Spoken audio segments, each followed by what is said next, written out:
వాళ్ళు పొద్దున్నే వచ్చి రాత్రి దాకా మాకేం పని అంటారు. మేము 6 to 9 to 10 చేస్తాం, 9 to 6 చేస్తాం, లేదా 10 to 5 చేస్తాం అంటారు. అది కాదు అనడానికి లేదు. కోర్టుకి వెళ్తే కనుక కోర్టు కూడా నువ్వు ఆ టైమింగ్లు ఎట్టా అంటావు. కాబట్టి అప్పుడు ఏం చేయాలి?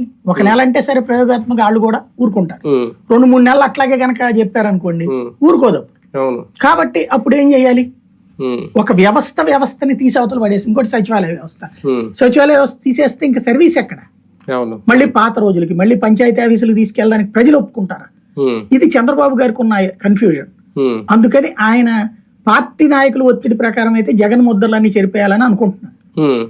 సచివాలయాలు తీసేయడం కానీ ఇవన్నీ. కానీ తీస్తే ఏమవుతుందని ఆయనకి తెలుసు, ఎక్స్పీరియన్స్ ఉంది కాబట్టి. ఆయన ఇంకా సంశయంలో ఉన్నారు, అది తేల్చుకోవాలి.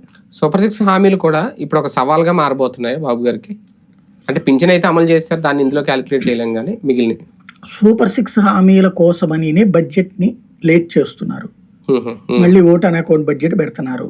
ఇప్పుడు వాస్తవంగా అసెంబ్లీ బడ్జెట్ సమావేశం వచ్చే నెలలో పెడతారట. ఈ నెల ఎండింగ్ తో ఓట్ అన్ అకౌంట్ టైం అయిపోతుంది, 30తో అయిపోతుంది. అప్పుడు వచ్చే నెల జీతాలు ఇవ్వాలంటే ఎట్లాగా? అందుకంటే అంటే మనం ఈ ఓట్ అన్ అకౌంట్ అంటే ఏంటి? జమా పద్దులు. ఆ పని చేసేందుకు ఇంకో 4 నెలల పాటు. అంటే అర్థం ఏంటంటే ఇప్పుడు బడ్జెట్ పెట్టేసి ఇటు డబ్బులు చూపించకపోతే కష్టం.